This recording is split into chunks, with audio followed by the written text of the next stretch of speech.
జై శ్రీరామ్.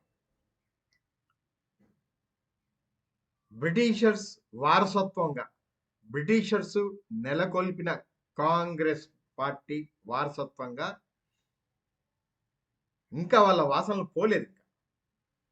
ఈ కాంగ్రెస్ పార్టీ రేవంత్ ఉద్దీన్ తెలంగాణలో hate speech and hate crimes prevention bill కింద ఒక బిల్లు తీసుకొస్తామని చెప్పేసి మొన్న రీసెంట్గా 3 రోజుల కింద మాట్లాడారు. ఇదే బిల్లును కర్ణాటకలో తీసుకొచ్చారు. అదే యాసిస్ బిల్లును తెలంగాణలో కూడా తీసుకొద్దామని అనుకుంటున్నారు. అంటే ఈ బిల్లు ఒక బ్రిటిషర్స్ వారసత్వంగా తీసుకొస్తున్నటువంటి బిల్ ఇది. ఒకసారి దీని గురించి మనం చూద్దాం. హేట్రెడ్ స్పీచ్ మీద కూడా చట్టాన్ని తెస్తాం.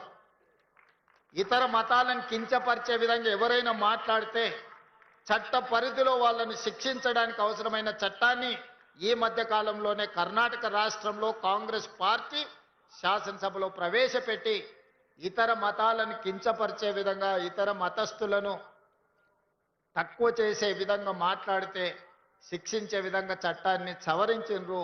తొందరలోనే తెలంగాణ రాష్ట్రంలో కూడా బడ్జెట్ సమావేశాలలో ఆ చట్టాన్ని తీసుకొచ్చి మరి మన బీజేపీ రాష్ట్ర అధ్యక్షుడు ఏం చెప్తున్నారో ఒకసారి చూద్దాం.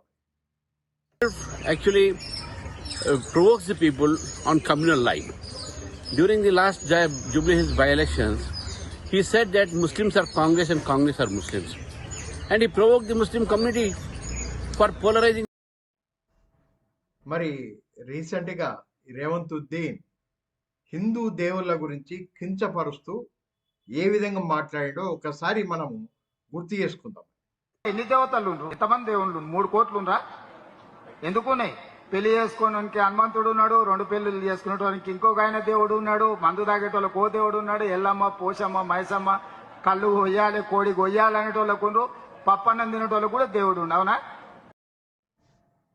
మరి రేవంత్ ఉద్దీన్ నువ్వు ఎంత వల్గర్గా మాట్లాడావు హిందూ మతాన్ని గురించి. కానీ ముస్లిమ్స్ అంటేనే కాంగ్రెస్ పార్టీ, కాంగ్రెస్ అంటేనే ముస్లిమ్స్ పార్టీ, దేవులను కించపరుస్తూ నువ్వు మాట్లాడావు. ఇప్పుడు హేట్ బిల్ అని తీసుకొచ్చి నువ్వు లజ్జ లేకుండా ఈ హేట్ బిల్లుని తీసుకురావాలని చూస్తున్నామంటే దీని అర్థం ఏంటి తెలుసా? బీజేపీ కార్యకర్తలను, హిందువులను రాచి రంపాన పెట్టేటందుకు తీసుకొస్తున్నది ఈ బిల్లు. హిందువులారా, ఒక్కసారి రేవంత్ ఉద్దీన్ గురించి, కాంగ్రెస్ గురించి ఒక్కసారి మీరు ఆలోచించుకోండి. భారత్ మాతాకి జై. జై హింద్.